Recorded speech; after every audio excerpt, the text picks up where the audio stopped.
Beno, arratsaldeon guztioi, eskerrik asko etortzeagatik, bai honea hurbildu zaretenoi, modelo aretora, eta bai etxetik streaming bitartez hurbildu zareten guztioi. Gaurkoa, zer ziber jokatzen dugun jardunaldiaren bigarren saioa dugu, eta pixkat testu ingurua kokatze aldera gogoratu aurreko astean Esti Linares, bera dugu izlari, eta estik jarduntzan aurreko astean joko eta plataformen gaineko informazioa ematen, berak egindako hainbat ikerketan datuak ematen, eta uaingoan, gaurko saioan, hoien gaineko arriskuak aipatuko dizkigu. Eta arriskuaz jarduteaz gain, saiatuko da ikuspegi kritiko bat ematen, feminismotik eta genero ikuspegitik. Bai, antolaketa aldetik gogoratu aurreko astean egin genuen moduan, etxetik jarraitzen naizeaten ontzako, txata duzuela, edozein galdera ero zalantza sortu ezkero, idatzi eta hemen gaudenok saiatuko gea hoiek kudeatzen eta estik ere badakit momenturen batean edo beste interpelatuko gaitula eta lanean jarriko gaitula. Orduan, edozein gauza behar badezu idatzi eta hemen zaudetenak ere mikrofonoa egongo da zuen galderak edo kezkak zehatzeko. Bai? Orduan, besterik gabe, zurea da hitza eta animo. Eskerrik asko. Mila esker. Onden zuten hausue? Bueno, nik utzienez arratsalde hontan ikusten zaitut ez da aurpegiak. Ja, badau pausu niretzako garrantzitsu bat gutxienez zuek ikustea, eta baita ere, bueno, lehen aipatzen genuen, ezta? Pasadan astekoa konparata, bai denok ikasten dugu, zemotatako eredua dekogun, nola parte hartzen dugun, eta hortatik pixka bat bai birbedaratu egin dut zemotatako pentsamendua nola neukan pentsata, tailer hauek zenetan neuzkan, igual pentsata gehiok tailer modun emotea, eta orduan, pixka bat ikustita zenbat jende dauden hemen presentzialki, eta eskertzen dodana batez ere, ja bi saioak dara, eutxi goiari, oso ondo hemen egotearren, eta eskerrik asko, bai, berriro ere hemen egotearren, eta bueno, batzuk jadanik bezaiden urtean egon zineten. Eta beti ere, streamingekoek, basaden astean pixka bat pentsata, pertsona asko egon ziren streamingean, ezta? Eta bueno, eta parte hartzea izan zen itzezko, botatzen neban galdera bat, eta hor zeuden etxaten bitartez, ezta? Erantzuten eta baita ere galderak botatzen. Orduan, nahi dodana da aldez aurretik planteatzea zer dakot buruan, nola nahi dodan saio hau bideratzea, ezta? Bai hemendik eta bai streamingekoek zen, eta bueno, dakiguna eta pandemiak ekarri egin duguna da, orain daukagula bila baliabide egoteko bai onlainez eta bai presentzialki. Orduan, pixka bat berbideratzen, ezta? Eta moldatzen egoera hau alde batetik, interakzioa, bai, niri badakit, asko gustatzen zaizuekin interaktzea, ezta? Eta jakitea, eta zuei galdetzea, eta zer deko zuen buruan. Orduan, nik ez dut hori galdu nahi. Orduan, daukadana pentsata, bain streamingekoek gehiago parte hartzeko, eta batez ere hor, teknikariak eta nik, lagunak ara, eta azken finean, nola, mugiten ditzen, eta zoratu egin nien modun, espero dut gaur pazientzia izatean nirekin, eta baina edo dana da, haiekin parte hartzea, eta batez ere bai kolaborazio asko beharko izango dut, batez ere txataren bitartez edo ipintzen dutenan streamingekoek trasladatzeko eta esateko, eta baita ere, egongo gara hor, pixka bat interakzio hori egiten streamingekoekin eta hemen presentzialki, bai? Orduan, nola egingo dut, alde batetik, pentsatu dekot horrela, 3 puntu edo 4 puntu, non nahi dudana zuek parte hartzea, galdera batzuk bideratuko ditut, eta interakzio hori bilatuko dut. Baina baita ere, dagoena pentsata da, gehiago, nik hori, esaten dena txapa modun emotea. Baita ere, hor saiatuko naiz pixka bat gutxienez hemen edo txataren bitartez galderaren bat botatzea, eta betire, zerbait komentatu nahi baduzue, zerbait esan nahi baduzue, edo igo eskua hemen, edo txataren bitartez, ez dago, inor, ja mugitu naiz eta txatzen nabit. Bale. Orduan, nahi dozuena, mesedez komentatu, bai? Eta hor egongo dira teknikariak usajoak niri komentatzeko eta niri trasladatzeko esaten dozuena. Beti ere, nola dago pentsatu, egia da, egongo dira 4 puntu, ez da, batez ere parte hartzeko, eta orain azalduko dizuet nola parte hartuko dugun, Baina, egongo da azkenengo momentu bat, 15 minutu, eta benetan zin dago izuet, egongo naizela isilik, zuek eztabaida hori suertatzeko, nahi dituzuen galderak botatzeko zen. Eta uste dut, interesgarria dela, bai, txataren bitartez, eta hemen, dauzkagun galdera horiek, pues erantzun emotea, bai? Nola parte hartuko dugu, edo lau momentu horietan. Da nire lehenengo aldia, así que, nik nago errelasatuta, en plan, bueno, aterako dena, eta ez badugu bertatik bideratzen, pues txata, a lo antiguo, berdin da, vale?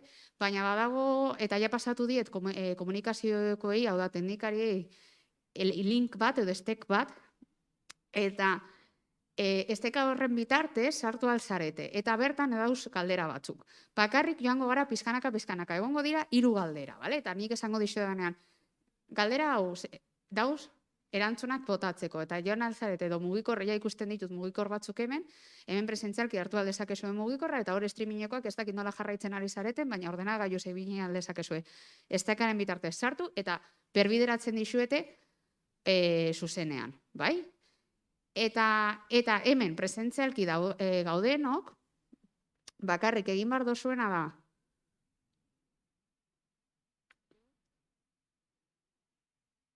banoa, menti.com eta sartu kodea.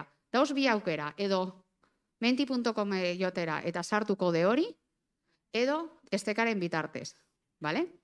Orduan, hori izango da, hemen izango da, eta nik joango naiz pizka bat berbideratzen eta pizka bat ikusten, izango da gure aukera eta ikusteko eta ikusiko duzue, nik egin dodanean, nik zaiatu naizenean superpolita geratzen da. Gero ikusiko dugu zer geratzen den hemen, ezta?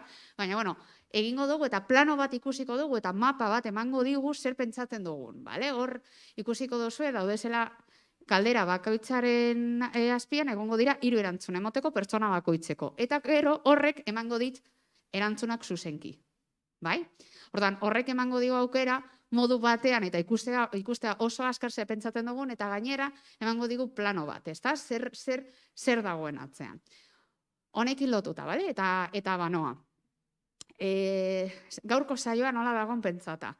Alde batetik, ezta? Pasadan astean geuden, ezta? Hitz egiten, pues hori, zer ziren bideojokoak, zein ziren historia, zein dena realitatea, nola lotzen diren erabekin, zer motatako garrantzia daukan, ezta? Haien interakzioetan, erlazioetan, zer suposatu izan da, osea, ja, daukagula beste birmoldaketa gure buruan, eta bideojokoei buruz hitz egiterakoan, pentsatu behar dugu bideojokoa modu konplexu batean, ez bakarrik eta soilik jokatzeko edo divertitzeko, baizik eta erlazioak egiteko.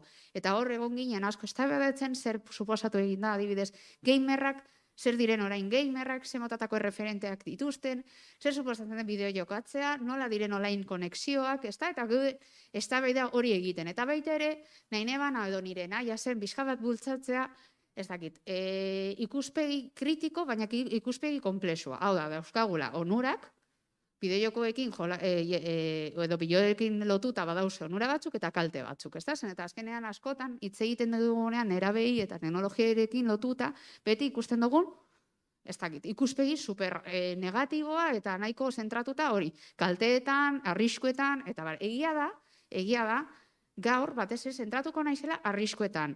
Eta klaro, badirudi, pasaden eguneko, ez da, nire diskurtso osoa, ez da, ez dela baliogarria. Bai, baliogarria da, zen eta azkenean gaur dagoagun sesioa dago prestatuta soilik horri buruz hitz egiteko, baina horretarako dago urrengo sesioa, ez da? Eta urrengo sesioa eta nahi dugun azkenean da bestelako alternatibak emotea eta bestelako ikuspegia zabaltzea. Orduan, egia da, gaurko sesioa igual geratzen zego como ez dakit, ikuspegi bat edo ikusmolde bat non esaten dugu, nola daudezen bideojoko munduan? Bai, badago, eta egia da ikusiko duguna gaur, ematen digu plano bat, ostras, gauzak aldatu behar ditugula. Hori, seguro eta denok eramango dugu hori etzera, ezta? Eta baina edo dana da azken momentu batean, zer eramaten dugun, zen eta pasadan egunean ezidan hori buruz galdera bat, zen eta nahiko presatak egon ginen, eta bueno, atzerapenak izan genituen, eta bar. Baina baina edo dana gaur, eta pixka bat horri buruz berba egitea, zer nola eramaten dugun, ezta? Eta zer pentsatzen dugun bideojokoekin lotuta. Eta nahik badakit nola dagoen bideratuta diskurtsoa, baina pentsatu beti dagoela azkenengo sesio bat, eta dagoela pentsata alternatibak emoteko. Bai, orduan, nahi nebana da zen lehenengo sesio hori ez da, testuinguru orokor bat emotea, eta gaur konkretuki, bai, arriskuei buruz hitz egitea, eta baina arriskuei buruz hitz egitea baina nahi dudana da, ikuspegi kritiko eta genero ikuspegi zen eta oso interesgarria da, eta nik uste dut akarrena eta nola dagoen pentsata, uste dut, hori, irekitzen dituela ateak, ez da? Orduan, ez dakit jadanik, bazaudete emiten, bale, mesedez hartu, bale, eta streamingekoek baita ere, orduan, nahi dodana, eta badaki zaila dela, oso zaila dela parekotasun hori eramatea, baina mitin ja daudenan sartu, eta lehenengo galdera da, zenbat bideoko etzagutzen ditugu. Eta badakuzue, 3, ez da? 3 utzune. Mesedez, bete itzazue, bakarrik bete ezazue galdera hau. A ber, el que quiera ir de listilla, pues bete 3 galderak, ¿vale? Luego os aburriréis. Zuek ikusi. Hau da, nik klasean egiten dodan moduan. Gero jaspertzen bazarete, zuen arazoa. Baina gaur, orain nahi dudana da, hori lehenengo galdera, zenbat bideoko ezagutzen dituzen, mesedez, ipini izenak, Badaki ja bi erantzun ditu dela.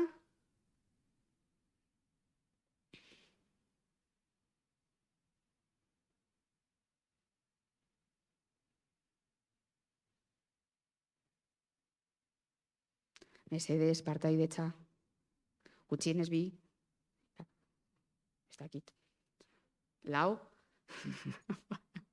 Banabil kontrolatzen en plan post. Bakarri da, sartzea, daukazu irutzene, eta badakite ingeles ez dagoela zela, Baina dira bakarrik utzuneak bete, bakarrik utzuneak. Ja 6, benga 7 oso ondo, benga, hau animatzen da, 8, 9.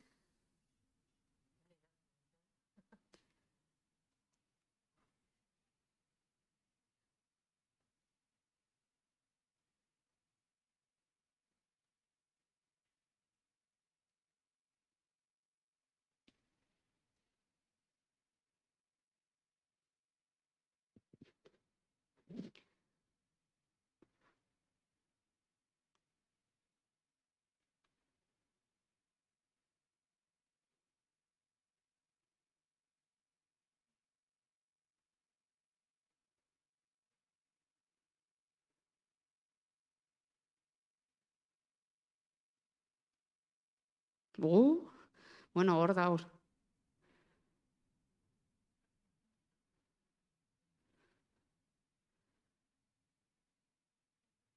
Bueno, me muero. Fortnite idatzi duena, Fortnite. Bueno, bada Fortnite, baina oso ondo da. Kotxe karrera, bueno, ikusi duzu, ez da? Baina hor, daugagun planoa, ez da? Refreskatuko detea norbaite gehiago erantzun egin duen, edo ez? Bueno, daukagu ja lehenengo plano bat, ez da? Eta badirudi hor daukagu latzean Fortnite. Osa da, como utzienez hemen konektatuta gaudenok eta parte hartzen ari garenok, daukagu hor atzekaldean eta daukagu gure imaginarioetan ja lehen bizi bideojoko oso garrantzitsu bat, Fortnite. Egia da, ateratzen da GTA eta gero FIFA. Baina batez ere, eta ikusten da, ez zaretela bat edo 2 izan, baizik eta askok, eta hor dago erdigunean, ez da? Hor atera izan denez, eta nik neukan hor pentsata, zer gehiago, ateratzen dira gauza oso interesgarriak. Zer gauza gehiago ateratzen dira, edo nik ikusten ari naizena. Nola barkau? Kotxe karrerak zer gehiago ateratzen da, edo zer motatako bideokoak ateratzen dira batez ere. Mesedez hitz egin bizka bat altuago? Ez daki norkitze egin duen, ja badakizue, maskarak eta bar asko. Mutilak erabiltzen dutena, edo batez ere esango dugu, bale? Batez, uste dut terminologiaren aldetik eta gaur hori buruz hitz egingo duguna, da? Genero estereotipo maskulinoak bultzatzen dituzten bideojokoak zen, eta gero bideojokoak igual nesko modun edo gamerrak edo gamer neskak erabili aldezakegu bideojokoek, ez da? Baina batez ere, esango dugu genero maskulinoak islatzen dituzten bideojokoak dauz, batez ere lehenengo plano horretan. Eta horrek ja esaten digu non dagoen erdigunean, ez da? Eta zer dauka zentralitatea bideojokoetan, eta batez ere zeintzuk hartzen duten zentralitatea, edo gure imaginarioetan. Eta azkenean, pasaden egunean komentatzen guen, zenbat bideojoko daude munduan. Mil trillones de pillones de millones de millones de trillones de pillones, osea, zenbat, eske nik ez ditut ez da ezagutzen, zenbat egona diren. Ordenagailuetan, osea, eske daukagu hainbeste, eta gero ikusiko ditugun sailkapenak esan dugu, ostras, eta hori baita era da bideojokoa, eta hori baita era da bideojokoa, baina zer dekogu buruan? Batez ere saltzen digutena eta entzuten, alde batetik entzuten duguna, ez da, €1 gure kaleetan, eta beste aldetik, zer saltzen ari garen, eta zer saltzen diguten, eta zer dekogun, eta horrek kultura ere egiten du. Eta motatako kultura bat, eta bideojokoen kultura bat. Eta hor, bideojokoen kulturarekin lotuta dagoena da, alde batetik nik ikusten dudana da. Uda, ez da, dago gerra, dago kompetentzia, dago kotxez, eta daude kirolak. Berriro hori nola esaten da, ez da androzentismoa. Eta androzentismoa bultzatzen da bideokoan, eta hori da impepinable. Impepinable. Hori da, lehenengo plano eman diguna. Gero Fortnitea, ez da? Egia da, orain dela batez ere 2-3 urte, Fortnitearekin izan genituen arazoak. Arazoak ez ditut ipiniko larriak, zergatik zen, eta papatean momentu horretan, bai ipintzen genuen etiketa de larria. Zergatik zen, eta entzuten genuen, begira, nik gogoratzen dut, eta gainera eske oso lotuta zegoen nire bigarreneko ikerketan, justo nengoen momentu horretan ikertzen nerabekin, eta gainera 11-12 urteko nerabekin, bai? Eta, klaro, eta batez ere mutilei galdetzen genienean, bideojokoei buruz, eske ez dakizuen nola ipintzen ziren. Osea, zen, urduritasun mai bat, eta Fortniteari buruz hitz egiten genuen, eske agobiatzen ziren horri buruz hitz egiten, eta horrek ematen zigutena da informazio asko nola bizitzen ari ziren bideojokoen munduan, ezta? Eta haiek nola interakzionatzen ziren haiek mundu honetan. Eta mundu honetan zegoen urduritasun puntu bat eta adikzio puntu bat. Zen, eta lehen, uste dut pasadan astean, norbaitek komentatu zuen, ezta? Eske daukatena bideojokoa da estimulazioa eta estimulazioa. Eta bultzatzen dutena da batez ere estimulazio puntu hori, eta horrek dakartzena da dependentzia hori eta bertan egotea. Eta hori egia da. Baina baita ere egiten duena da kultura. Zer gertatu zen Fortnitearekin? Badakizuen nola izan zen Fortnitearen bultzamendu hori edo zerbaitek eraiki egin zen edo nola suertatu egin zen? Norbaitek daki, adibidez txatean norbaitek edo streamingetik.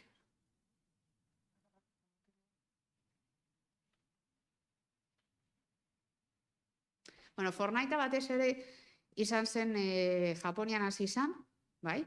Eta hasi izan ordenagailu momentu batean, eta hor ez dakiten norbaitek ezagutzen badu LOL, League of Legends, da nahiko antzekoak, bale? Dira, azken finean dira estrategiak, osea, dira, badauz, hainbat pertsona jolasten ari direnak onlinez, eta egiten dutena da talde bat, eta talde hori ez da erabili behar dut estrategia bat beste talde baten kontra, eta da, pixkanaka, X helburu lortzeko, bale? Igual lolean batez ere da gerra mundu pixka bat, baita ere Fortnite nahiko lotuta da, baina, bueno, da batez ere estrategia erabili behar dute, bata bestearekin, eta da posizionamenduak gaientzea, ezta? Eta irabaztea, ezta? Da, como hori joatea pausuz pausu eta bestearen gaiendua, eta da pixka bat kompetentzia hori bilatzen duenak, ezta?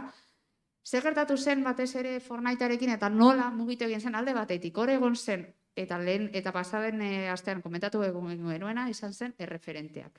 Edo izan ziren erreferenteak, hau da, youtuberrak. Claro, hasi ziren youtuberrak eta jolasten, eta, claro, horrek suposatzen zuen, eta begira zein garrantzitsua izan zen Fortnitearenaz, eta lehen jolaste zutenak bideojokoetara ziren friki batzuk. FIFA izan da beti aparte, ezta? Eta hori ipini dozu, zer gertatzen da FIFA eta GTA 5. Gero jango naiz GTA 5arekin, baina FIFArekin, hor oso lotuta zegoen kirolarekin. Eta batez ere, eta hemen nago hitz egiten mutilen munduan. Bai? Zer gertatu zen Fortnitearekin. Claro, FIFA oso lotuta dagoen eskirolarekin eta mutilen munduan batez ere, hor dago kodigo bata, zuk izan bazera ona, kirolean, eta batez ere, futbolean. Eta hori txikitatik ikusten da. Ni joaten naizenean, ez dakit, gela batera, ez da? 5. mailako gela batera, lehen hezkuntzakoa, 4. mailako, ja badauz jerarkiak egiten. Eta jerarkia horiek da, nortzuk diren hobeto, edo beki jolasten dutena futbolera, eta ikusten da, haien artean nola jerarkia hori sortatzen den, eta klaro, hori solotuta dago FIFArekin, eta ikusten da, nortzuk dira nun makina, eta nortzuk ez, eta haien artean daitzen dira. Eta horrek jerarkia bat eraikitzen du. Orduan, FIFAra jolasten zutenak, bueno, no eran tan frikes, eta GTA 5 ez tan bestial, eta gainera, balidatzen du hainbeste kodigo maskulinoak, non ezinen friki bat. Baina beste guztia eta batez ere ordenagailuetara jolasten zutenak, batez ere ordenagailuak eta bideokoetara jolasten ziren friki batzuk. Zer gertatu zen Fortnitearekin? Hori apurtu egin zela, eta denok jolasten zutela. Hori ja kultura bat eraiki egin zuen, eta ja ikusten zenun, gainera, hor baita ere kodigo batzuk zertatu ziren, eta zen, gero eta hobekiago jolasten baduzu Fortnitera, irabazten zenun, hor, esango dugu fama bat, zure kuadrilan artean eta mutilen kuadrilan artean, eta ikusten zen, no, distantzia ikaragarri bat gertatu egin zela neska eta mutilen artean. Batez ere oso txikitxoak zirenean, adibidez 11, 12 urte, eta are gaiago. Zer gertatu zen Fortnitearekin? Askea zela. Hora, edonork jolastua zeinen, ordenagailu bat badekozu, jolastua zenuela. Gero bai, zegoela, modo kanpaina edo ez kanpaina deitzen zuten, hau da, PlayStationaren bitartez jolastu behar zutenak edo ez, bai? Baina ordenagailu baten bitartez jolastu aldezakezu eta askea zen eta hortatik edonork sartu zinen. Eta are gaiago, zer pentsatu zuten aquí los del Fortnite? Fortnitearekin pentsatu zutenak zen, bale, askea da, ez dozu ordaindu behar, baina bai, eskinak ordaintzeko. Hau da, eskinak dira como janskerak, bale? Eta adibidez, X trebetasuna, eta orduan, trebetasunak behar zenituzten pantailak pasatzeko, bai ordaindu behar dezu. Eta horrek, adikzio bat, puntu bat, sekarren. Eta gainera, kapitalismoaren aldetik, diru sarrera batzuk. Eta horrek bai, momentu batean izan zen preokupantea, bai, izan zen preokupantea zen, eta ikusten genuen igoratzen dut hori nire ikerketan nola mutil batek esaten zidan. Begira, nik jaten egiten dodan modun, adibidez, nik beti, oera baino lehen, jan behar dut jogur bat. Ba, jogurra jaten dodan moduan, Fortnitera jolastu behar dut. Bestela, ez naiz tranquil sentitzen. Eta beste guztiok esaten dute, jo, hori da nik sentitzen dudana. Ez badot Fortnitera jolasten, ez naiz tranquil sentitzen. Claro, horrek ezekarrena zen, ostras, adikzioa zegoela atzean, zen, eta estimulazio horretan oso sartuta zebiltzatela, baina batez ere zegoen kultura bat non denok jolastu behar zutela. Eta batez ere mutilen artean. Orduan, bideojokoei buruz hitz egiten badegu bai edo bai genero ikuspuntua, eta hor zegoen, zergatik ikuspuntu kritiko hori bultzatzea, bai edo bai, zertatu behar dugu, eta tertatu behar dugu genero ikuspuntua zen, eta emango digu, aukera guztiak eta emango digu ikuspuntu hori, non ulertzen dugun segertatzen den, eta ez non dagoen, ez da, lotura hori, eta zergaitik adibidez ez ditugu bestelako bideojokoak ipinit. Zergaitik ez ditugu adibidez kuidatu perrito ipini. Eta bai Fortnite hor handin. Azken finean bideojoko bat, ez da? Baina ipini ditugu batez ere, hori, kodigo maskulinoak erabiltzen dituzten bideojokoak. Alde batetik salduenak direzelako, eta beste aldetik da, bai, salduenak eta erabilenak. Eta batez ere mutilen arten, ez da, zematatako kodigoak sortatu egin dituzten. Eta hor Fortnitearekin izan zen, orain bai askoz ere basoago dago, orain, Fortniteari buruz hitz egiten dozu batzuk bai esaten dira, bai, nik oraindik ere erabiltzen dut, bai erabili izan nuela, eta beste batzuk, bueno, ahora se hacen los guays esaten esos de frikis, ¿vale? Eta horrela dira haien kulturak, ezta? Baina hori da, nik batez ere momentu batean, nik Fortniteari buruz hitz egiten nuenean, eta jogoratzen dut hor zegoela boom hori, eta batez ere lantzen nituenean haiekin, bai nengoela kezkatuta, jo, noraino eraman, baina ez dakiz zein momentutan pentsatu neban, hau izango da moda bat. Adibidez, nire karaien izan zen Pokemonak. Pues, Pokemon horiek amaitu egin zen eta modak jaten dira, bai? Orduan, baita ere gaudenean eta preokupazio horiek eta kezkatasuna horiek eta daudezenean beti pentsatu baita ere modak direzela, ezta? Eta modak amaitzen direla. Egia da, konturatu behar ditugula eta egongo dira pertsona eta nerabe batzuk, bai adikzio puntu oso kezkagarria lortuko dutela, noski. Baina, mugikorrekin gertatzen den modun. Eta beste adikzioekin gertatzen den modun, bale? Orduan, egia da, Fortnite ekarri zuela, kezka asko eta preokupazio asko, baina, bueno, ikusten ari garela izan zela moda bat, urte bateko edo 2 urteko moda bat, eta jabaretu egin dela. Hala eta guztiz ere, bai, komentatu nahi dodala da, zer gertatu egin zen konfinamendu garaian. Uste dut horri buruz ez noela hitz egin pasadan astean. Konfinamendu garaian asko egin zen bideojokoen erabilera. Baina asko esaten dut 75%. Eta irabiltzen hori bai esan nuela, bai? Zen uste dut txataren bitartez galdetu egin zeratela, ez banago okertuta, ea zenbat ordu erabiltzen dutela bideojokoak, eta esan nuen, bueno, segun eta zein momentutan, eta batez ere konfinamendu garaian ikusi egin da gorakada itze askoa, ez da? Baina bai, esaten dutenak inkestak edo azkenengo inkesta dela gorakada oso importantea. Eta are gehiago, nik adibidez orain joan naizenean berriro ere klasetara eta geuden hitz egiten nola pasatu egin dozuen bideojokoa, nola pasatu egin dozuen konfinamendua, zer egin dozue, zer kezkatu egin dizuete, eta mutilak ia gehienak ezaten didatena da bideojokoetara jolastu. Nik paso egin duen bideojokoetara jolasten. Orduan, hor bai beti ere ikusi egin dugu egon dela gorakada bat eta batzuk, eta bueno, esango dugu egia, denok atrapautak eratu egin gara konfinamendu garaitik, izango da, eta ikusiko dugu, gero gure gizate sistema nola birbideratzen duen honek, ezta? Baina bai, badakizu, ezta? Eta azkenengo eskarastiekak direla eta nola neraben artean antzietate maila hori asko egin dela, eta mutilek nola birbideratu duten haien antzietatea izan da batez ere bideojokoen bitartez. Eta hor izango dira interesanteak, edo nik uste dut interesante izango da, nola bideratzen ditugun gu ikertzaileok, horrelako ikerketak, begiratzen pixka bat, nola bideratzen duten mutilak antsietatea eta esen egon emozionala, honen bitartez, ez da? Eta oso aipagarria izan dugun gorakada. Zailkapenari buruz, bai? Zelena motatako zailkapenak egin alditugun. Orain bai, utzi menti, gero berriro errekuperatuko egingo dugu, Baina zen motatako zailkapenak egin aldezakegu. Batez ere dauz, ipiniko ditugu bi makina garrantzitsu. PlayStation, eta gainera bideojoko buruz ez daki zergat, eta da salduena, komertzializatuena, eta bar. Baina, hitz egiten dugunean bideojoko buruz, bakarrik, gustatuko litzaidake, ea zuen buruetan zer marrasten dozuen. Eta segurenez marrasten duguna da PlayStation horrelako irudi bat. Ez dugu ez da marrasten ordenagailu, igual norbaitek marrasten du, ez dakit, asko erabiltzen duena ordenagailua, baina gehienok marrastuko genuk ez da makina hori, eta makina hori izango litzateke PlayStationekoa. Zena, salduena eta batez ere oso txertatuta dekoguna. Eta horrek zer dakarren da, zemotatako, segun eta bideojokok hitz egiten dugun, baita ere, konturatu behar gara, zein makina erabiltzen dugun. Zen eta oso desberdina da, Nintendo, daude zen bideojokoak, eta PlayStationekin lotutako bideojokoak.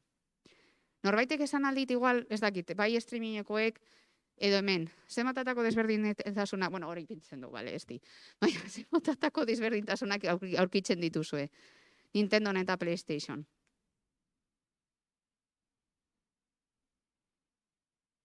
Norbait?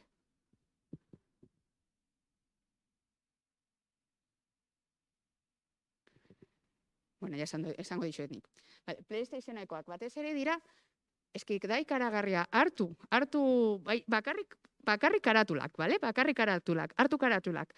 PlayStationak dira asko zere ilunagoak, asko zere beltzak, batez ere daude lotuta kompetentzia, ez da? Kompetitibitatearekin. Une horotan, berdin zait geudari buruz hitz egiten badizazue. Karrere buruz, kirole buruz.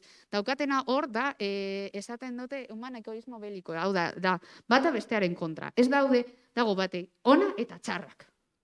Eta gero gure gizarte maila nola hitz egiten dugun eta nola bideratzen ditugun ia gauza guztiak eta baita ere politikoki da edo ona edo txarra. Ez dago erdigune bat. Eta horrek ipintzen diguna da, zemotatako kultura nahi dugun. Eta ez badekogu, hor erdigune bat, beti izango da, edo hau, edo bestea. Eta ni hona manaiz zu txarra bazara. Eta nik gainera, hor PlayStationekin lotuta eta oso interesgarria da, irakurri nuen ikerketa bat nola, apirilak 11 izan zenean, hau da, dorre gemelak, erori, erori egin zituztenean, nola zemotatako diskurtso eta narratiba, estatu batuetatik zemozkoeltatako diskurtso eta narratiba eraiki egin zen eta nola dagoen lotuta bideojokoekin. Adibidez, alde batetik dira seriak, zemotato seriak atera egin ziren bertatik aurrera, denak ziren oso arrazistak, hau da, mendebaldeko herrialdeak ez zirenak dira denak gaiztoak, eta bideojokoetan gertatzen da, hau da, txuriak garenok dira gara onak, eta txuriak ez direnak txarrak. Adibidez, GTA 5 eta gero horri buruz asko hitz egingo dut. Txuriak onak edo narkotrafikanteak dira, baina daukate besterako kategoria eta beste guztiak txarrak dira. Call of Duty hartzen badet, edo zein gudako bideojoko hartzen badet, da txuriak, hau da mendebaldeko herrialdeak eta beste guztiak. Orduan, egiten ari garen narratibak eta egiten ari garen diskurtsoa da ona edo txarra. Ona edo txarra, eta gainera, arrazismo gainera puntu batekin eta europozentrista. Eta horrek da bidaltzen diguna batez PlayStation da mendebaldeko makina bat. Eta horretatik dago interes batzuk hori suertatzeko eta hori suertatzeko, ezta? Gero, Nintendo. Nintendo, claro, da beste justiz kontrakoa. Hartzen baditugu karatulak dira askoz ere txuriagoak, hartu dira txuriak, dira beti daukatela horrela kolore apalagoak, la rosa kolorekoak, urdina kolorekoak, eta dauzkaten bideratzen dituzten mezuak oso desberdinak. Eta oso lotuta dauz, eta batez ere umeekin markatu. Nerabei galdetzen diozunean Nintendo ume txikitxoekin lotzen dute, ume txikitxoekin edo neskekin lotzen dute. Eta egiten dituzten bideojokoak eta ereduak, edo daukate el tipiko que denok jolastu egin dute al Mario Bros. Gero, hitz egingo dugu zemotatako mesua bidaltzen digun el Mario Bros. Eta badirudi da karrera, kotxe karrera, baina zein da helburua. Printzesa salbatzea. Claro, gu salbatuko dugu la princesa maravillosa y preciosísima, guapa, eta la rosa kolorekoa. Ordan berriro ere bultatzen ditugu horrelako estereotipoak. Beste modu batean, baina genero estereotipoak bultatzen ditugu. Eta claro, da Nintendorekin lotuta daudezenak da zaintzarekin lotutakoak. Bai, orduan, bestelako estereotipoak guztiz kontrakoak eta da jostaiun. Hau da, katalogo bat irekitzen dugunean, berdin, baina beste plataforma batekin, ezta? Eta beste aldetik, ezta? Egia da Nintendon eta Wii, aipatu nahi dut. Abenturaskoak baita ere daude eta kirolak. Baina hori bai nik egiten dudan balorazio eta ikuspegi kritiko batetatik, uste dut bestelako kodigoak bidaltzen ditugula. Adibidez, Wii, zuk eraiki aldezak duzue pertsonaia. Eta goratzen duzue, nik onuren artean ikipini nuen zuen gure identitatearekin eta gainera gure ezgorputzarekin jolastu aldezakegula. Eta horrek adibidez Wii eta Nintendok ekarri egin dituen onura horiek hor plasmatzen da eta islatzen dira. Hau da, jolastu aldezakegu gure gorputzarekin eta beste ere gure identitatearekin eta horrek, itzerazko onurak ekarri egin dute adibidez ez dakit. Jolastea tenisera eta bakarrik erabili aldezakezu zure eskua. Ez dozu erabili beste gauza asko behar.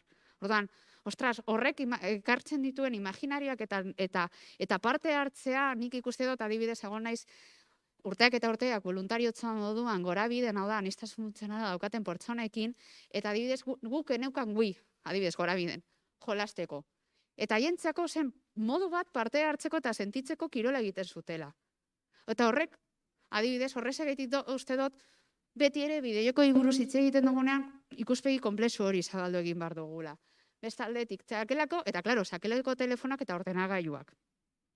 Eta hor bai, aniztasuna da, ez dakit, denoteko mugikor bat, eta menik adibidez, ez nahi zain beste, egia da, eta esan nixuen, ez. Nire kuadrillakoei esaten didanean, adibidez, txarlatuek ematen ditu dala, adibidez, bideojokoei buruz esaten didate, eres una impostora. Nuk ez dozu inoiz jolastu bideojokoetara, eta egia da, eta ez daukaten gantze hori, eta nire mugikorrean ez da. Nik ez dut jolasten mugikorretatik ez da, eta adibidez, nola zen, nola zen, el Candy Crush hori, barkatu, el Candy Crush anfamatua ez da, eta gainera hor, nik entzun ditut, helduak entzun ditut, esan ez. Nago super engantzatuta el Candy Crush.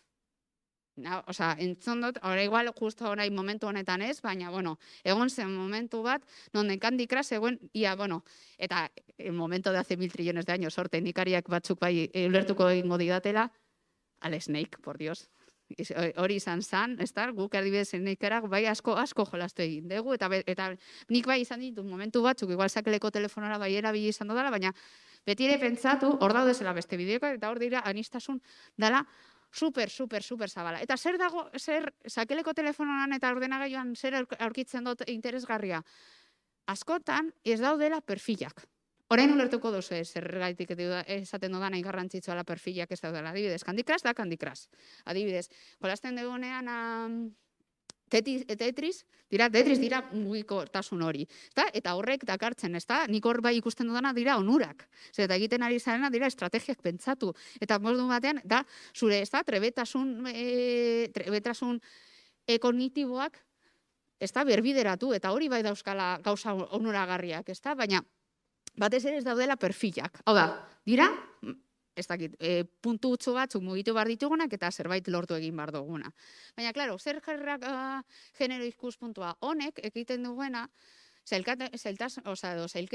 zailkapen honek egiten duena da beste birmoldaketa edo beste pentsamendu bat bultzatu beharko genukela. Zer motatako genero estereotipoak bultzatzen dituztela. Eta hor dago, genero estereotipoen, islapen oso aparentea. Badaude bideojoko batzuk, batez ere, genero estereotipo maskulino hori bultzatzen dituztenak, eta beste batzuk genero estereotipo femenino horiek bultzatzen dituztenak. Lehen aipatzen nuen katalogo hori, Eta katalogo horien artean, mesedez, joan batez ere gamera. Claro, hau galdetzen dienean erabei, claro, ellos son muy badakizuen nola, joaten zaren gamera ez daude zailkatuta, neska eta mutilen artean, dago zailkatuta edukiaren arabera. Y yo les digo, ai, bravo, claro. Baina zer dago, eduki hori zer esaten du, adibidez, gudakoak egongo dira zainketaren alboan? Ez. Eta joaten bazarete, eta benetan juguetosera joaten bazarete edo, ez dakit, ez ipintxarren multinazional bat. X dendara joaten bazarete ikusiko duzu, ez daizkalpen hori berriro bueltatzen dena, eta da, hori, hostailu dendetan gertatzen den modun. Eta hor egongo dira, genero zailkapenarekin lotuta, esan duguna gudak. Zen motatako helburuak edo zer islatzen duen guda horiek, Zen eta bai, gudak egon aldira, baina eske gudak gainera dago eginda ikuspuntu oso androzientiko batetik. Eta da, handitasun hori bilatu nahi dutena. Ni irabazle. Ni besteen gainen. Ni, izango nahi zonena, besteen gainean. Zen eta ez da kolaborazio bat. Ez da kolaborazio guztion artean lortuko dugu zerbait. Ez. Da, ni nire taldearekin izango naiz handiena, izango naiz onena, eta gainera hartuko ditugun perfilak, eta egongo diren perfilak oso handitasun hori bilatuko dute. Oda, perfilak esaten dudanean dira abatarrak. Eta nola dauden diseinatuta abatarrak ere esango digute asko zer bilatzen duten bideojokoak. Eta handitasun hori da mutilen artean, hau da, handia izatea.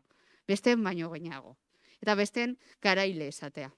Eta horrek, bai kulturalki eta maskulinitatearen aldetik, bai garrantzi handia deko. Zenetan bultzatzen ari garena, eta da, zemotatako meso bultzatzen dugu mutilen artean. Eta mutilen artean bultzatzen ari garena da, zu izan basa bestearen baino gehiago. Eta batez ere, agresibitatea erabiliko dozu. Eta horrela eraikitzen dugu gure maskulinitatea. Eta hori bai, normalizatzea eta suertatzea eta horren inguruan inolako erreplanteamendu horik egin gabe, zaila da. Eta handitasun hori horrekin lotuta eta agresibitate horrekin lotuta, badauz bideojoko batzuk, gainera emakumeek kontrako indarkeri zuzena bultzatzen dutela. Eta hori normaltzat hartzea, hori bai dela larria. Eta egiten ari gana da, kultura mai bat, matxista dena. Matxista, sexista, eta gainera baita ere, lain aipatu izan da moduan, arrazista. Orduan, beti ere elkargurutze ikuspuntu hori txertatu egin behar ditugu, ezta? Gainera, zemotatako referente femininoak daudezen horrelako bideojokoetan. Ez dauz? Eta da badaude, gero ikusiko dugu, zemotatako galderak egin behar ditugun, ezta? Baina badaude, dira bigarren planokoak, edo, badauz adibidez aventuraskoak, oso profil estereotipatuak, hau da, hipersexualizatutak.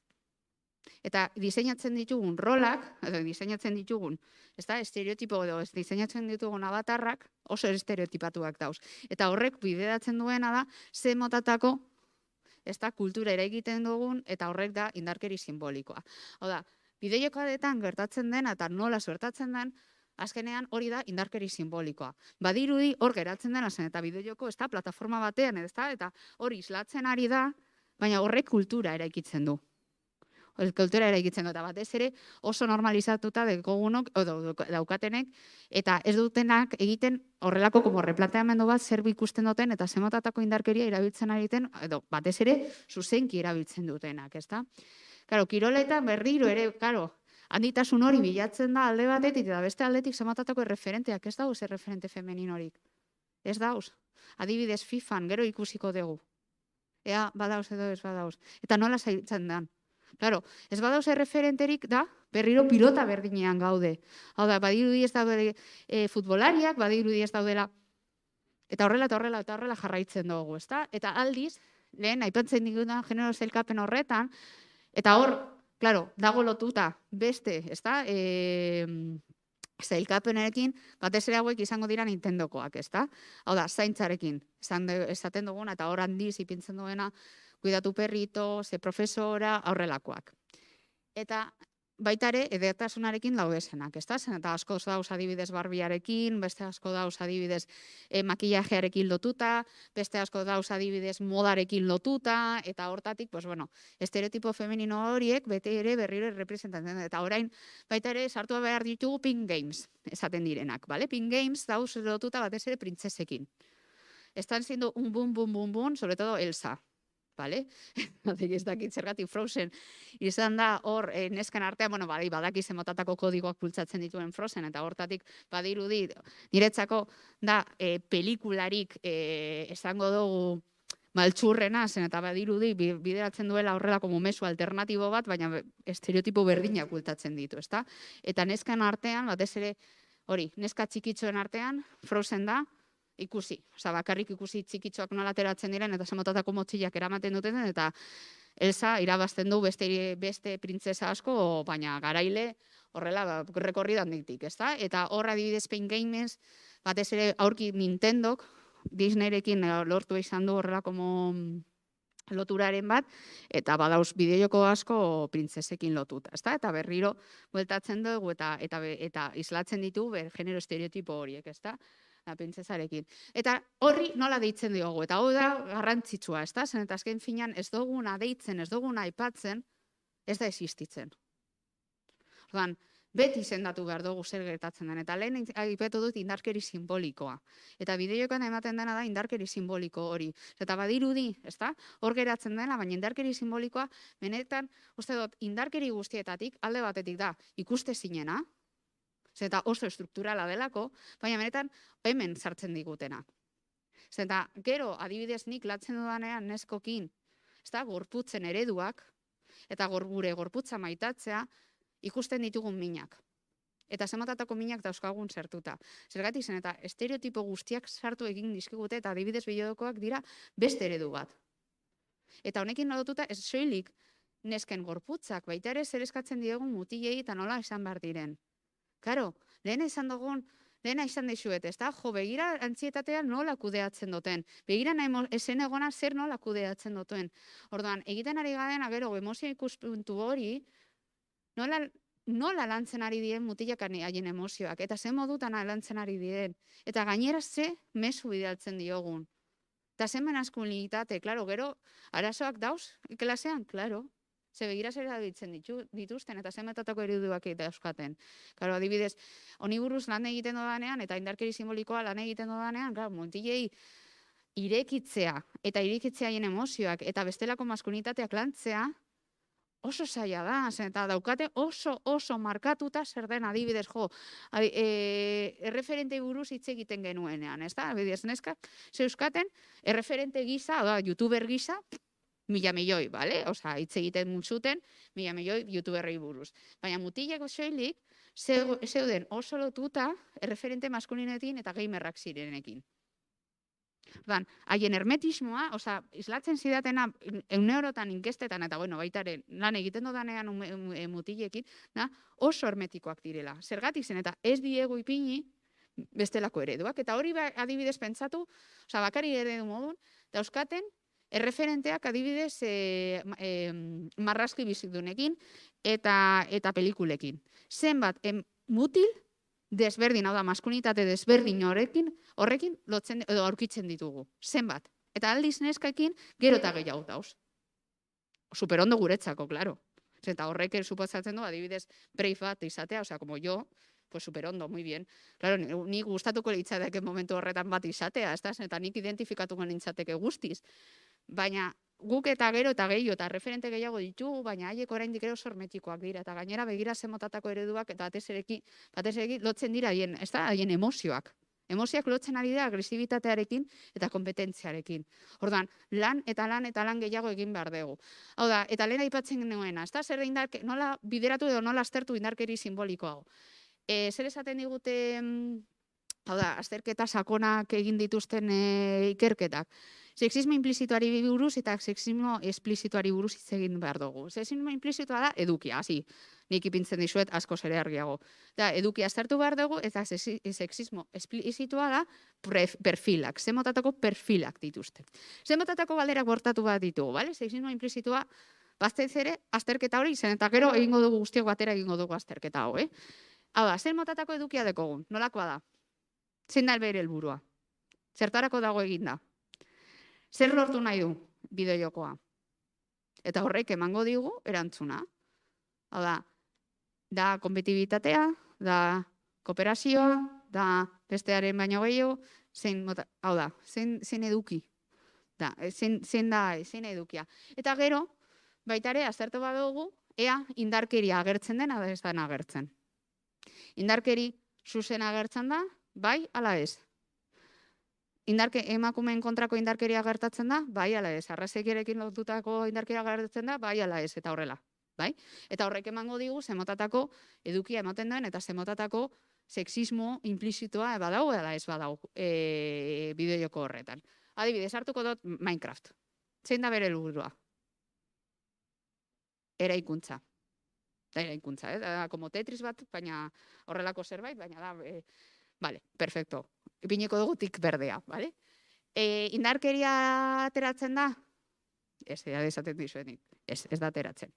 Ez implizitoa, ez zuzena, tik berdea, vale? Ordon, eta gero joango gara sexismo esplizitora, hau da, zemotatako perfilak.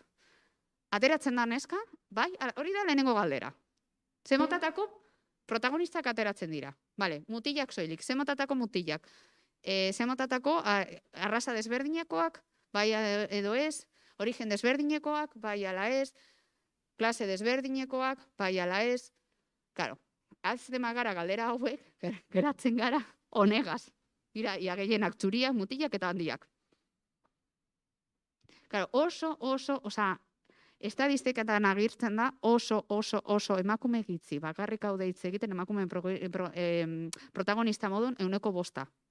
Bideojoko guztietatik. Eta gainera agertzen diren emakume protagonistak bere, nola dagoen diseinatuta oso estereotipatuta eta hipersexualizatuta dago. Ordan ere, berriro ere, zemotatako estereotipoak zen. Eta ja behin pasata, hori, agertzen dira emakumeak ez emakumeak, nola agertzen dira galdetu egin behar ditugu, zemotatako janskerak eta zemotatako planoak hartzen dituzten. Hau da, alde batetik. Bigarren planakoak dira, bai ala ezen, eta adibidez ez dakit, GTA 5, bale? GTA 5 hartuko dugu. Agertzen dira emakumeak? Bai. Zein den haien helburua? Dira kalekoak, hau da, kalean ibiltzen dutenak, badago, bat arreba bat dagoela, beste bat, emakume ez dakit neska laguna dena da ez den, baina hortatik ateratzen da, baina indarkeri zuzena jasotzen duena, eta gero prostitutak. Bai, agertzen dira, bai, baina. Teken hartuko dut, bale? Dira, joan gora sexismo implizitoa. Indarkeri ateratzen da, bai, ala ez? Bai, asko. Eta bakire, da peleak, osea, dira, bata bestearen peleak egitea. Neskak eta mutilak ateratzen dira? Edo Fortnite. Neska eta mutilak beti esaten diet. Fortnite sexista da, ala ez da sexista? Ez. Eta gara, nik galdetzen diet, zergatik. Jo, neskak agertzen direlako. Eta neskak batzutan askoz ere botere gehiago dekote mutilak baino. Eta hori horrela geratzen dira, eta batez ere hori Fortnitearekin joaten zaren kontra, hombre, eres una bruja brujísima, por lo menos, Orduan, egin behar dozuna da, poliki horri buruz hitz egin, eta klaro, nik esaten diet, bale, ondo, bai, ateratzen dira neska, eta gainera botere gehiago daukate batzuk. Baina nola daude diseinatuta? Nola dira haien gorputzak? Claro, eta azten dira, askoz ere txikitzagoak, tamaina txikitzagoarekin, gainera super hipersexualizatuta, eta batez ere nola saltzen den. Saltzen esaten dut bideojokoa. Zuek sartzen bazarete eskinetara, hau da, erosten dozuna janzkera eta gorputzaz, eta erosten dozu. Eta hau, begira, zer mezu bidealtzen diegun Fortnitearen bitartez, ojito, kuidao. Erosi aldezakezu gorputz bat, Claro, horri buruz oso gutxitzen egin dugu, baina Fortnite eta LoLean, zuk erosten dozu gorputza. Eta gero eta politago nahi badezu, gero eta keio ordaindu behar dezu. Begira zen mezu bidaltzen dugun, Dena, alde batetik, dena erosi aldezakegula, baita ere gorputza. Eta gainera gero eta estereotipoagoa bada gorputzaz hori, gero eta hobeto. Bai? Orduan, horrek emango digu, adibide guztiak, azterketa sakon bat egiteko. Bai? Hori izango digu tip horiek, azterketa sakon bat egiteko. Azterketa sakonak egin dituztenak, esaten digute, azken finean badaudela, horrela, como referente maskulinoak eta femeninoak, eta batarrak eta bar badauzela oso sailkatuta. Maskulinoen artean nola dagoen haien gorputzak eta haien janzkera, bueno, estereotipo maskulinoetan zer eskatzen dugu, pues, hipermaskulinizados. Esaten dugunean hipermaskulinizados da, oso handiak egotea, oso gorpuzkera handia, eta hori esaten duguna nire nereabak da katxas.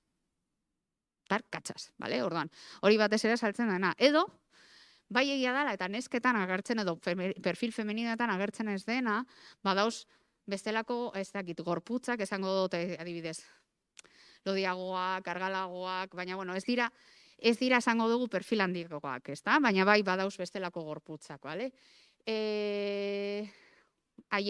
Baina hori bai betetzen dena da, haien hermetismoa.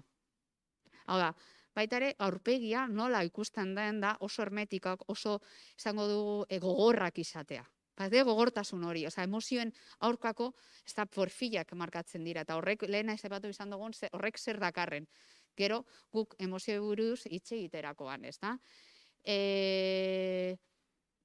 Nongoko eta haien historia berdin zaigu, orduan, baita ere, despojatzen dugu, ez da? Kentzen dugu haien historia, kentzen dugu zer diren, kentzen dugu harima, kentzen dugu guztia, eta geratzen da bakarrik gorputza eta zer diren, ez da? Eta gara, horrelen artean, dira, protagonistak, atiboagoak, dira, batzuk oso dominanteak, baita ere, dira, trebeak, dira, badauz, hori, antzinatik dauzkagun kodigo horiek eta azkenean adibidez ez daki marrazki bizidunetan eta ez daki publizitatean eta hainbat gauzetan oso landuta deko, bueno oso, edo goaz pizkanaka begira gaur, ikusi egin dut publizitatean iragarki bat, asko gustatu izan da eta gainera, pentsatu dut jeistea justo gaur, baina gero astu egin zait.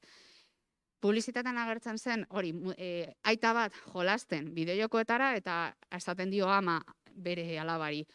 Joan aitari laguntzera, porque le están dando una paliza, eta da neska. Eta ateratzen da neska, eta joaten da berari laguntzera. Horrek ere egiten du bestelako, ez dakit, diskurtsoak, ez da? Eta bestelako imaginarioak. Eta asko gustatu zaitu iragarkia eta pentsatu dut edo beira.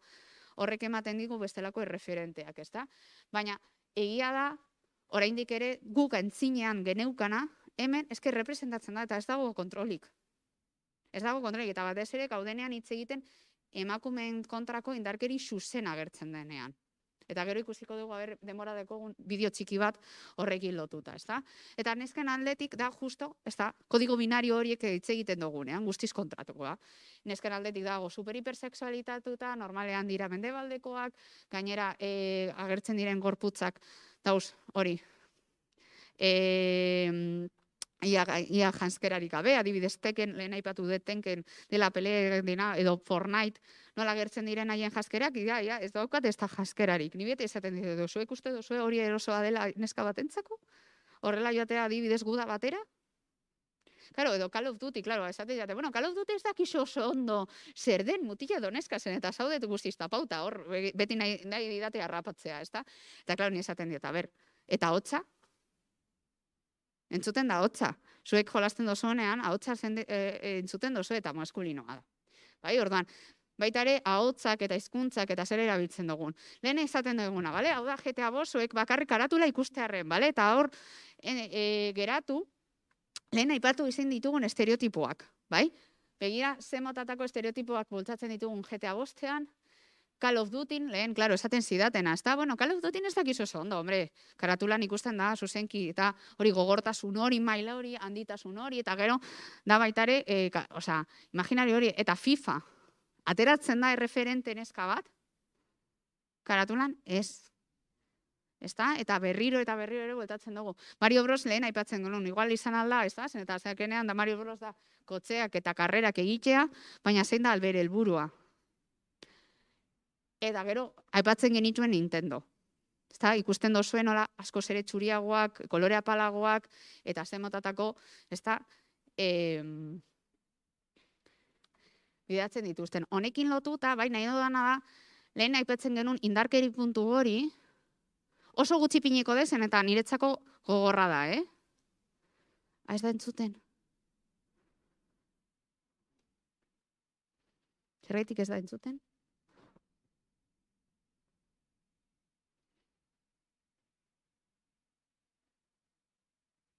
Audio ez dagolako, muy bien esti.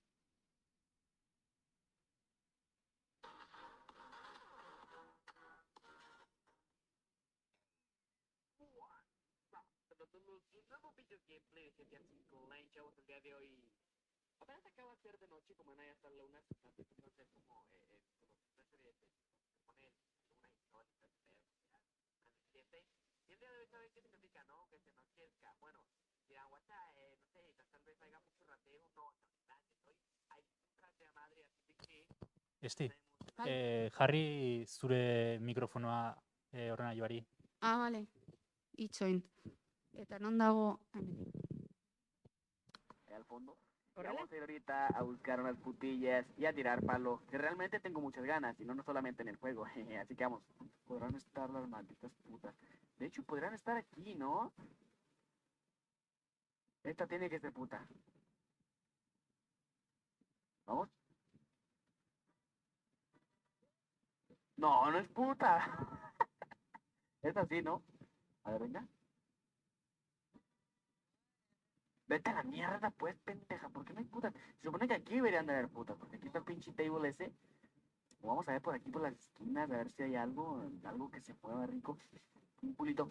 Huelo culitos, chavos. Huelo culitos frescos. Por aquí tienen que haber, Mira. No, puro pinche vato ahí, no chingues. Hemos encontrado lo que buscábamos, chavos.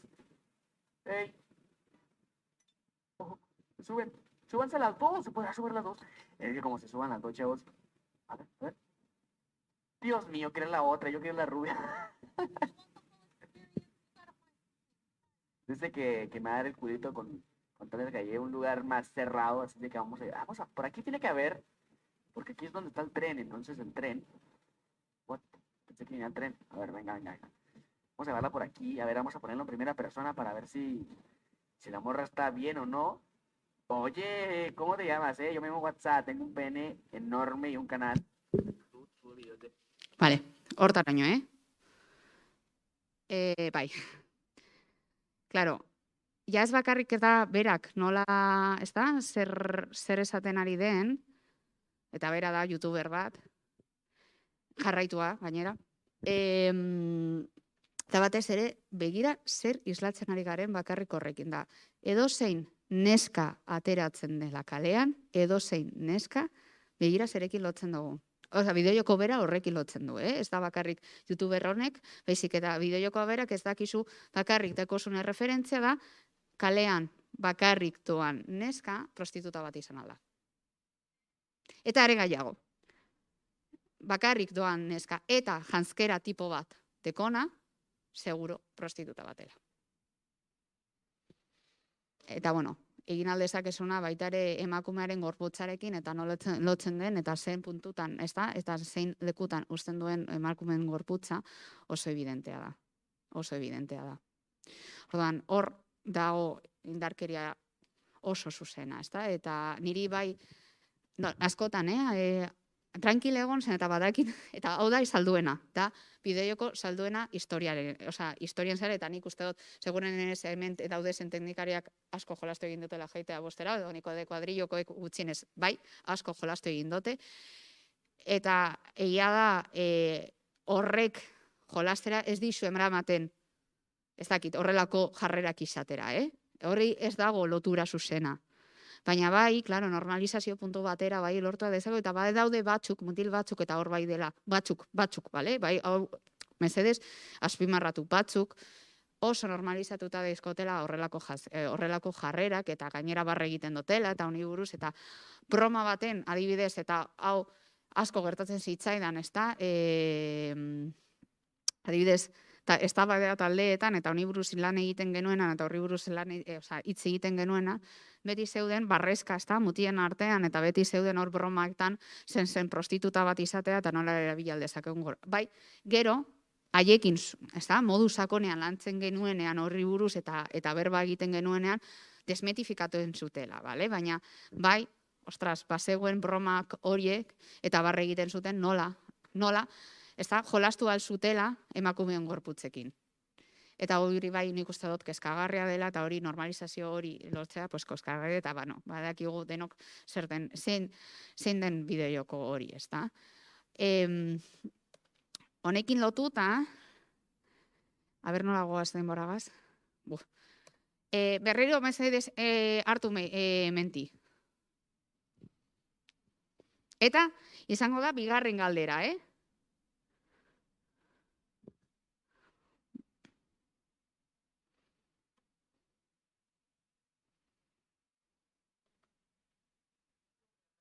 Ez duenko eramaten bigarren galderera joateko? Zergaitik ez? Bai, nik aktibatu egin bardet ikusiko dugu itxan. Igual bai.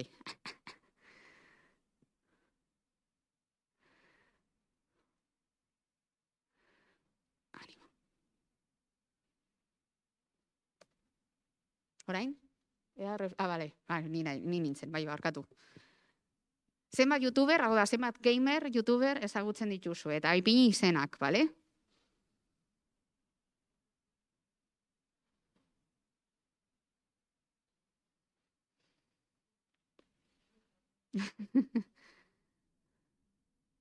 Izan behar dira gamerrak, Ez youtuber horrela ez dakit.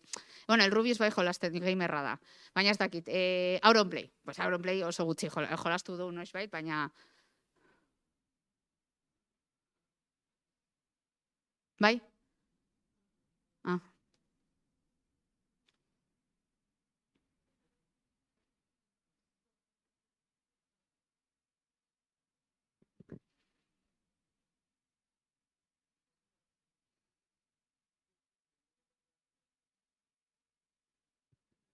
Bai, oso gutxi geratzen zait.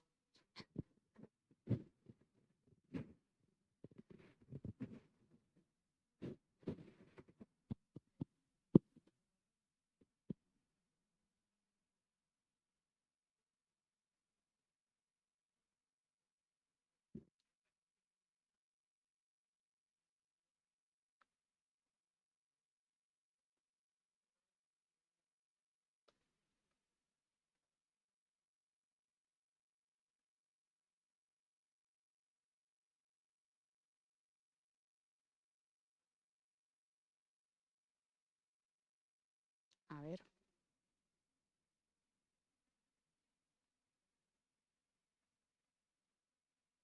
Animo, zerbetik edo. Ai.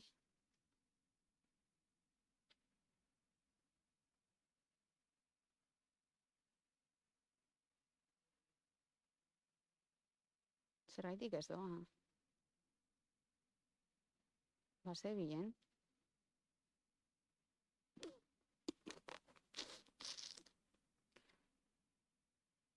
Bueno, bestela.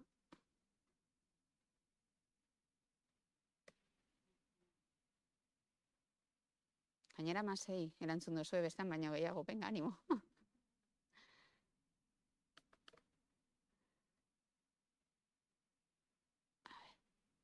Orain. Pues ez dabil. Barkau. Bueno, hala eta guztiz ere, bueno, ez dakiz zer ipini dituzuen, baina imaginatzen dut, aukera guztiak seguru nago, egongo litzatekela gehiago mutilen artean neskan baino, eta seguru nago. Zer esaten ari digute da zer jo justo orain dela, uste dut atxokoa dela publikazio hau da Instagramen dagoen kontu bat eta baita ere youtuberrak diren, eta da feminismo bitz, asko gustatzen zait, eta daukatena da, haien helburua da kritika egitea, zematatako bideokoak ateratzen diren, eta zematatako erabilerak, eta bueno, baita ere horrekin lotuta zematatako, pues ez dakit, iragarkeak ateratzen diren. Eta justo, orain dela gitzi, markan, atera zen horrelako como youtuber gamerrak, bale? Eta ateratzen zen iragarki guztia benetan da irakurtzekoa. Nahiko sexista zegoen idatzita, eta gainera hor ipintzen dozuen eta ikusten ari dozue, horrela imaginatzen dugu horrelako youtuberren, ez dakit, argazkiak ipintzea, youtuber gamerrak. Segurenez egongo litzateke argazkiren bat lotuta ez dakit gamerra, oza, bideojokoekin edo bestelako ez dakit irudiarekin.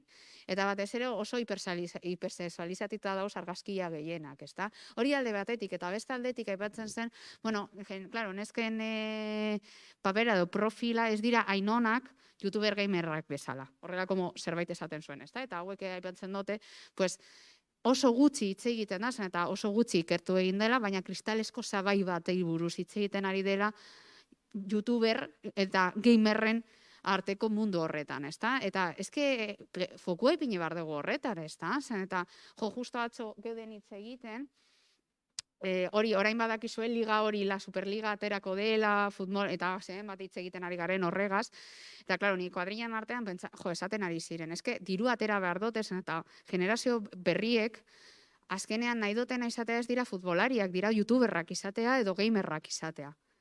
Eta benetan, eta klaro, ni kuadriarekin hitz egiten pentsaten eban, ostras, egia da. Eta hori nik bizitzen dut, eta nik nire ikerketan agertzen dira, ezta? Osa, daukaten, ez da, ikuspuntu hori, eta batez ere mutilei galdetzen badiezu, da gamerrak izatea zergaitik. Diru asko debezten delako.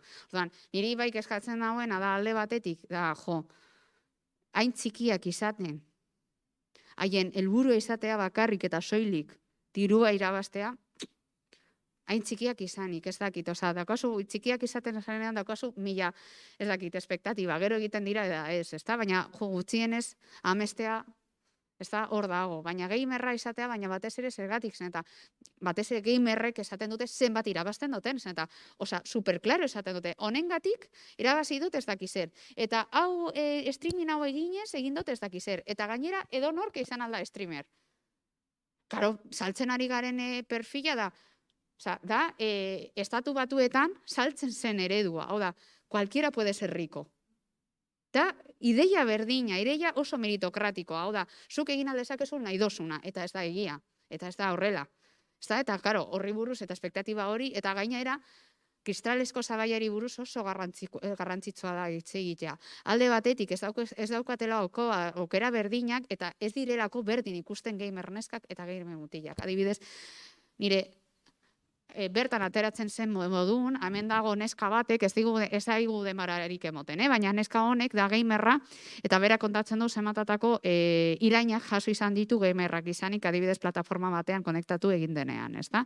Eta plataforma horretan konektatu egin denean, da, bueno, zuk ezin zara egon hemen, joan bar zara zukaldea egitera, eta beste asko, ezta? Eta batez ere gamerrak kezkatzen dira, eta kezatzen dira asko, zenbat irain ematen dira haien sexualitatearen kontra eta gorputzaren kontra.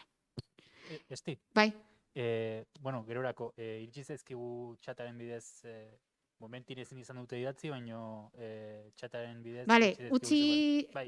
3-4 minutu eta amaituko dut, eta horrela dena gero egiten dugu dena dena orokorrean. Eta ez soilik gamerrak nola ze motatako, ez da, irainak eta ze motatako indarkiak zuzenak, hau da, ez da simbolikoa da, zuzena. Jasotzen duten, baina badirudi plataforma horretan geratzen direla, baita ere haiei galdetzen direnean, eta batez ere mutilei galdetzen diogunean, nola bizitzen duten hau haiek kontatzen dute, horrela dela, eta jasotzen dutela irainak eta violentzia jasotzen dutela. Eta horrela jasotzen dute, eta badauz batzuk, benetan daukatela ikuspegi kritikoa eta horren kontra nahi dutela joan, baina bai dauz beste asko, barre egiten dutela eta normalizazio puntu hori. Eta ikusten dute, gamerra izateagatik hori jaso egin behar dozula. Hori jasotzen dozula, konparatzen dute da, hau da, beti ere youtuberri buruz eta horri buruz hitz egin genuen pasadan urtean, ez da? Haterrari buruz hitz egiten duen, hau da, odiadores y odiadoras esaten duguna, haterrak, claro, nik beti esaten dio, haterra izatea da violentzia, da indarkeria, ez da indarkeri mota bat, eta baina plataforma berritik egiten duguna. Ja, baina zuk, bertan ipintzen zara, eta ipintzen zarenez, te expones. Claro, emakumea zarenez, te expones horre gotera, eta hori jasotzera. Eta hori bai desmitifikatu behar dugula, baina zen, eta hori bai dagoela super sartuta. Eta gainera, are gehiago asko eta asko landu egin behar dugu, eta asko esaten didate, neske asko, gamer asko egiten dutena da haien gorputza erabiltzea, segidore gehiago, jarraitzaile gehiago izateko. Eta hor, kulpabilizazio hori eta errudun hori ere landu egin behar dugu, eta azken finean, hor berriro da, beti epentzen diot, ez da, la txilenak esaten zigutenean, ez da, la culpa no era mía, ni como iba, ni como bestia, berdin gertatu beharko litzateke youtuberren munduan, baina kristalesko sabaia betiri eraikitzen da alde beatetik zemotatako oportunitateak ditugun, eta baita ere zemotatako indarkeriak jasotzen ditugun. Eta hortatik, plataforma honetan, ematen diren bai indarkeriak eta ematen diren oportunitateak hor arrakala ikaragarria suertatzen ari dan. Eta hor ikuspegi hori izan behar dugu, ez da? Beti ere, nahi neban zuei galdetzea, baina badirudi jameti joan dela ez dakit nora, beste arrisku batzuk, bai, internetari edo bideojokoekin lotuta, alde batetik. Nahi buruz ja pasan astean hitz egin genuen. Adikzioak, bai, zemotatako adikzioak izan aldita, dugun, eta lehen Fortnitearekin lotuta izan dugunak, hau da, estimulazio, eta hor dago, baita ere puntu hori, ez da bakarri genero kodigoekin lotutakoak, baizik eta azken finean nola dagoen edukia eraikituta eta nola dagoen bideratuta da estimulaziorako, eta estimulazio horrek eraikitzen duen eta ekartzen duena da adikzio puntu hori, gero eta gehiago erabiltzea eta baita ere kontsumitzea eta gastatzea. Adibidez, Fortnitearekin esan dugun modun, ez da? Eta gainera, ze motatako kontsumismoa bultzatzen dugu, adibidez, gorputzen, ez da? Erosketa edo salerosketa bultzatzea. Logo, konexio ez ezagunekin, horri buruz oso gutxi hitz egin dut, baina bai egia dela pasadan astean bai hitz egin genuela horri buruz. Hau da, konektatua zara, ez ezagun batekin orain zen, eta orain partida guztiak online egiten dituzte, eta hortatik ez dakit zein puntuko pertsona batekin konektatzen dozu, eta ez dakizu nolakoa den pertsonari. Eta are gehiago, askok esaten dituzte, eta haien kuadrilla bertakoak egiten dituzte, onlineko kuadrillak. Eta esan aldira, ez dakin ongokoak. Bai egon ez dira kaso asko, bai, beti ere, baina bai egon dira, edo nik ezagutu ditut eta landu egin ditut horrelako arazoak, non konektatu egin dira ez dakit heldu batekin. Beste atzean zegoen heldua eta ez ekiten, eta haien kuadriako ziren, eta egon da hori ikorrumin esaten dena, hau da, indarkeria heldu batetik txiki batetara. Eta hortatik, bai, konexio ez ezagunekin hori, baita ere mantendu behar dugu ikuspegia, eta arrisku hori ipini behar dugu fokuan, zen eta konektatzen dira edo zeinekin eta ez dakite norekin, bai? Lehen aipatu ditugun balore kapitalista zen eta hori sareosketa, zematateko sareosketa, zen ipintzen dugu saldu egin aldena eta erosia dezakeguna, eta hortatik ze normalizazio puntura heltzen dugun sareosketa horrekin. Eta bestelako salbakuntzen normalizazioa. Lehen aipatu izan dugun, ez bakarrik arrazismoa, baizitek eta batez ere kapazitismoa, zen eta perfil guztiak eta batar guztiak ez daukate aniztasun funtzionalik. osea, denok, ez da, mundu kapazitista horretatik abiatzen dira, mundu txuritik abiatzen dira, mundu heteronormatibotik abiatzen dira, orduan, ez da, zapalkuntza eta diskriminazio guztiak agertzen dira, ia bideoko guztietan, orduan, beti ere oso mundu itzia eta normatiboa bidaltzen dugu. Eta orain bai, bueno, galderak eta behar dituzuen eztabaidak suertatzeko. Mila esker,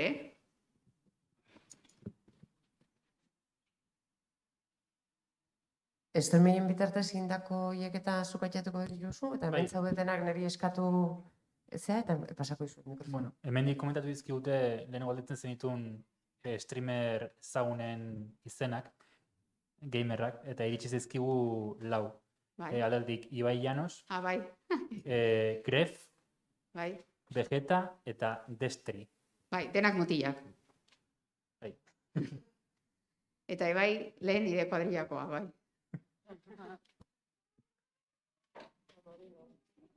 Ja ez, badakizu, fama, zer egiten duen.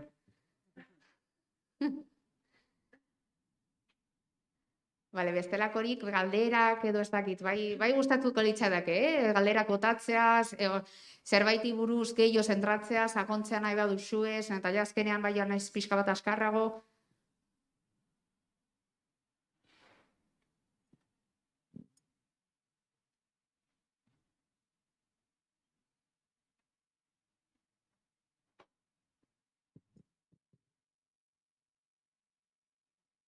Beti interakzioa eskertzen da, horrela nik ez naiz bakarrik egoten hemen.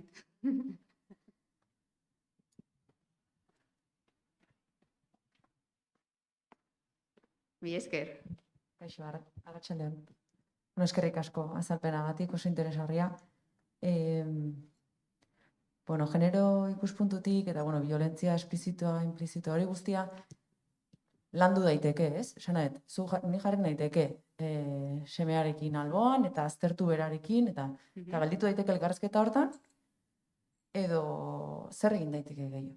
Esan nahi, ze berdin erabiliko badu, ez? Esan nahi, nire kezka da, ze puntutaino badakit mezu horiek geldituko zaizkiola nunbait, baina ze puntutaino lanketa sakonagoa izan dadin zein daitekeen, ez? Ze horraino iristen naiz, baina hortik aurrera ez nuke jakingo nola bideratu. Bai, alde batetik oso ona da adibidez galdera hauek botatzean, galdera egin dizkizuen galdera berdinak, dago, nik egiten dut horrela nik adibidez klasean egiten dudana da, galdera berdinak ipintzea fitza baten. Eta joan behar dira erantzuten, ezta? Eta haiek ikusten dute ez daude emakumerik, bai dauz, zemotatako gorputzak. Eta hori ja kritika bat eraikitzen du. Claro, nik uste dut familia modun eta badaikogu ikuste hori txertatuta, badauz bideo-joko batzuk, nik ez nukenak ez da erosiko, batez ere, hori komertzializazio hori ez bultzatzearren eta beste aldetik ez egotearren. Hori bai, ni beti esaten dut, denetarik hitz egin behar dugu, etzean. Ez tabuak, eta batzutan esaten dugu. GTA ez dut erasteko, baina ez dut horri buruz hitz egingo. Hitz egin behar dugu, eta seguruenez, ez bera bera, egongo da, etzearen ez dakinon, eta lan egingo dugu. Nik uste dut hori bakarrik suertatzen, eta horrelako ibilbideak eraikitzen, eta horrelako espazioak eraikitzen, asko egiten dugu, eta benetan nabaritzen dela. Asko nabaritzen dela. Nik adibidez hori, pasadan astean esaten nizuen, nik izan ditut klaseen esaten duena. Nik GTA 5 ez daukat etzean, eta nik badakat erantzuna dugu. Zure ama feminista da, seguro. Eta zergatik ba, amak ez dituzten. Eta zergatik, esaten dit matxista delako. Baina gero berak suertatzen duen diskurtso mailan, adibidez klase barren, nabaritzen da pila bat. Erabili izan du? Seguro. Baina hori geratu egin da, orduan nik uste dut asko dela, Asko dela horrelako espazioak eraikitzea zumearekin batera eta hitz egitea eta galderak hori botatzea eta batez ere esatzea ezetz da, eta horregi beti ere esaten duguna, ni beti esaten dut, hau edo zein, ez da, logoetan edo lematan ezetz dela, baina gero, umeekin adibidez, asko, batez ere teknologiekin, asko kostatzen zaiguz, eta denok daukatenez, baina jakin behar dute hori ezetz eta zergatik. Eta hori, prisma hori bueltatzea ja asko da, benetan asko dela, eta nabaritzen dela klasean, eta hori utzune eta txuku hori sortzen da. nahi sortzen zaidan zailtasuna da, naiz eta nik, behak ininda ere, baina azterketaren emaitza baldin bada, hau nahiago dut ez erabiltzea, baina bere lagunek erabiltzen badute, eta gainera, lehengo astean asko indartu zenun, ez, erlazionatzeko erabiltzen dutela, eta hori dela behien elkarrezketaren funtsa askotan, claro, osea, Bai, bazterketa puntu hori, osea, bideojoko bat eman dizaioket, bai, beste helburu bat eduki dezakena, kognitiboki garatuko duena, baina ez dago erlazionatzen eta berak hori nahi du, ez? Hori Talka bat ezkontzea egongo oso da, komplikatua. oso komplikatua da, eta bazterketa puntu hori, a ber, zer ikusten dut nik orain batez ere, adibidez, badauzela, batez ere oso indarkeri zuzena erabiltzen dutenak, ez dutela orain hainbeste erabiltzen. Eta uste dut poliki, oso gauza txikitxoak badirena ere, uste dut poliki gauza horiek baten dira baztertzen, bale? Orduan, adibidez, GTA 5, nik ez dut entzuten, bai erabili izan dutela, asko dituztela, baina adibidez erabiltzen dutela beste bideojoko horiek. Eta batez ere ez dutela hainbeste erabiltzen indarkeri zuzena, emakumeen kontrako indarkeri zuzena egiteko. Bai? Aukera ematen duela bideojokoa, bai, baina ez dute erabiltzen horretarako. Bai? Hori bada, pues ez da erabiltzen, baina bai egia dela, adibidez hartuko dut Call of Duty, bai? GTA 5 ustearren. Call of Duty da, pues hori, indarkeria eta bastean kontra. Karo, adibidez Call of Duty, azkeneko Call of Duty atera egin da, eta ia gehienok dauzkate, eta da, egin espazioaren, non erlazionatzen diren. Zaila izango da zen, eta, claro, eske egin duenak eta oso ondo egin duenak kapitalismoa da, behar hori suertatzea neraben artean, zu kontsumitzeko eta hori erosteko. Orduan, oso zaila da, umeari esatea non erlazionatzen duten ez dela egokia. Eta hori da bidea, eta ikusten badoz guztiz baztertuta geratuko dela, nik uste dut ez dela guztiz baztertuta geratzen, hori da, como nik esaten nionean, ama, me quieres hundir la vida, pues no te la hunde, amak ez zidan, ez dut gogoratzen orain, zergatik esan nion batean hori, baina ez zidan, ez dakiz zer erosi, eta no te hunde la vida, bai, bateran zara, eta hortatik, bai, mantentzea, eta nik beti erabiltzen da, igual ez da espazio egokia hori erlazionatzeko eta badauzela beste bideojokoak, baina beti ere badakit, badakit zaila dela, zen eta dan, lehen aipatzen nun erlazio, baina beti, egia da, nik daukadan ikuspegian eraben aldetik da ikuspegi positiboa, beti esaten da nire txarra uste dut guztietan ikuspegi nahiko positiboa, eta gero haiekin lan egiten dozunean, adibidez, indarkeri zuzen hori ez dute erabiltzen, bat ez ere erabiltzen dute erlaziorako, eta bueno, pizka bat interakzionatzeko, hori baita ere. Baina zaila da, eta nik bai badauz bideojoko batzuk, hor uste dut muga bat ipine bar dugula familiak ide modun, eta da espazio egokia. Adibidez, guk utziko genioke ez dakit umeari, edo sartzen ez dakit non, claro, ez genioke utziko. Zenta ez dalako espazio egokia eta hori ulertu behar du. Baina beti ere, hala eta guztiz ere, bakarrik eta soilik, galdera horiek egitea, eta hortara heltzea niretzako, baina asko da. Bueno, galdera bat iritsi zaigu, pixka bat bain komentatzen egon zeanaren inguruan, ikusita ze sexista diren bideojokoak, zer egin genezake etxean hori bederatzeko. Eta nik gehituko nuke, ikusita lehen jarri dezun eredua youtuberrarena ikusi dugun bideoa, hori ez ikusteko nola bideratu daiteke? Ikusiko dute. Barkatu hain, horrela da. Ez dute ikusi etxean, eta kontuz, eta justo ez da saio honetakoa, ez dauka honekin lotura, eta batez ere hori bai, beste urtean lan egin genuen, hainbeste kontrola sartzearren, baizik eta egin behar duguna da bideratzea eta galdera horiek botatzea, eta kapatzen badugu guztia, ez da suertatzen ezen eta egingo dute. Adibidez, lehen ipintzen izen dizudan youtuberra, eta nola aipatzen duten, eta zer egiten zuen, eta hau izan da bat, adibidez, el Rubius oso famatua da, dauka bat oso parekoa, eta ez dut aurkitu nire galerian, ez dut aurkitu, baina zegoen bat, bera jolasten zuela eta esaten zuen, vamos a seguir a esta chica, a ver si se desnuda y la puedo violar. Eta hori horrela esaten zuen el Rubius. Claro, osea, eta bera da, bueno, super famatua eta jarraitua. Orduan, ikusiko dute? Bai, ikusiko dute.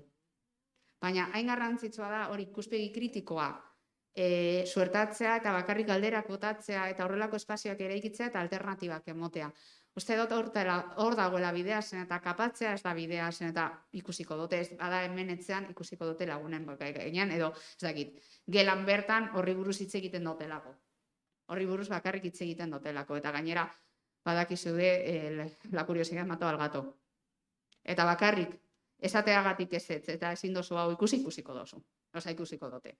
Orduan, non ipinimu, nik uste dut beti aukerak desberdinak emoten eta horrelako kritika, ikuspegi kritikoa emoten. Eta pizkanaka hori errepikatzen eta hori egonda badakit oso zaila dela.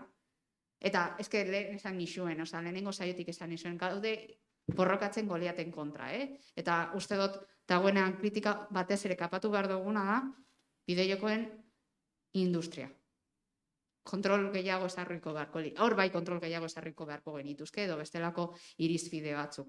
Zen eta ez da normala horrelako indarkeria zuzena eta esplizitua adibidez erabiltzea espazio baten.